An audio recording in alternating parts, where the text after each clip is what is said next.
Hello बच्चों, I hope पढ़ाई बहुत बेहतरीन तरीके से आपने अपनी चला रखी होगी। क्योंकि बस 19-20 दिन बाकी हैं एग्जाम में और आपको बहुत कुछ कवर करना है, बहुत कुछ रिवाइज करना है। ठीक है बच्चों, तो इसी आपकी स्ट्रगल में आपका साथ देने के लिए मैं यहां पे आ गया हूं। ठीक है ना, आपके लिए एक ऐसे सेट बना के मैं लेके आया हूं कि इन 20 डेज में मैं आपको टॉप 20 टॉपिक्स बताऊंगा। Top 20 topics. ठीक है बच्चों, अगर आपने ये 20 टॉपिक्स पूरे कर लिए तो आपके 150 प्लस मार्क्स आएंगे। टॉपिक मैं 20 से भी ज्यादा बताऊंगा, लेकिन उन टॉपिक्स में मेन 20 टॉपिक्स में आपको वो बताऊंगा कि ये टॉपिक अगर आप कर लो तो 150 प्लस मार्क्स आपके श्योरली आ जाएंगे, गारंटीड। ठीक है। अब बच्चों, वो स्टूडेंट्स जिनकी प्रिपरेशन थोड़ा अच्छे लेवल पे नहीं हो रही, उनके लिए सेशन बहुत ज्यादा फायदेमंद है, क्योंकि सारा इंटायर सिलेबस उनको नहीं करना, बस ये वाले 20 टॉपिक कर लो, 150 प्लस मार्क्स आपके आ जाएंगे। और किस तरीके से पढ़ना है, कैसे कवर करना है, वो मैं आपको बताने वाला हूं अभी।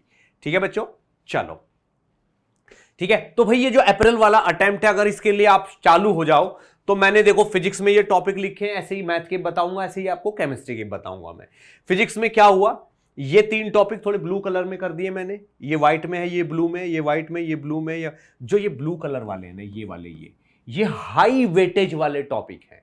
ठीक है ना, तो 1 2 3 4 5 6, ठीक है ना, 6-7 टॉपिक हाई वेटेज वाले मैंने यहां पे लिख दिए। और ये 6-7 टॉपिक आप समझ लो डेली एक टॉपिक करना ही है आपको।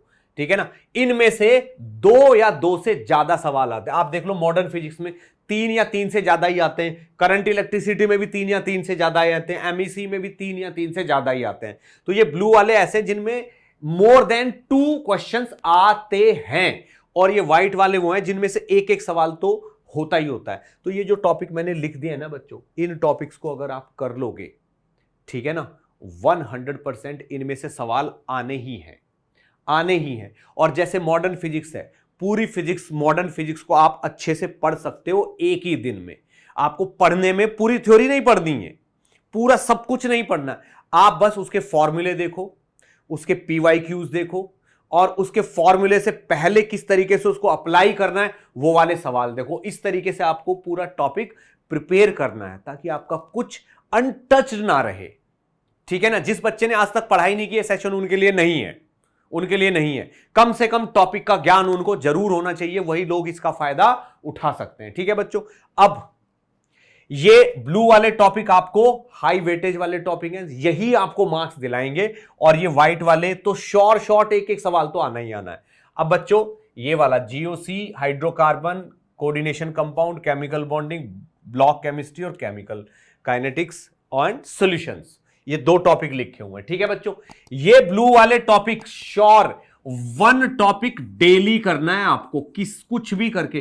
भाई व्हाइट वाले ठीक है, पर ये ब्लू वाले टॉपिक आप छोड़ के जा ही नहीं सकते। ठीक है, इसी तरीके से आप मैथ्स में देख लो, वेक्टर 3D में से 4-5 सवाल आए हैं। ठीक है ना, function, matrices and determinant, AOD, definite integration, binomial theorem, sequence and series and PNC and probability. ये जो ब्लू वाले टॉपिक अगर ये सारे गिन लो ना, आपके 20 टॉपिक हो जाते हैं फिजिक्स, केमिस्ट्री और मैथ में। अब ये जो ब्लू वाले टॉपिक हैं, देखो मैथ में कितने, 1 2 3 4 5 6 7 इसमें है, 7-8 केमिस्ट्री में और 7-8 ही फिजिक्स में भी है। ठीक है बच्चों, ये ब्लू वाले टॉपिक अगर आपने डेली एक कर लिया तो आपके 150 प्लस मार्क्स कहीं भी नहीं गए, आएंगे ही आएंगे। और बच्चों, इन टॉपिक्स को तैयार करने का तरीका भी मैं बताता हूं। कोई भी टॉपिक अगर आपको तैयार करना है, ठीक है ना, तो पहले उसका पीवाईक्यू खोल के बैठिए। ठीक है ना, सारे पीवाईक्यूज को रीड करिए, सॉल्व नहीं करना, रीड करिए उनको।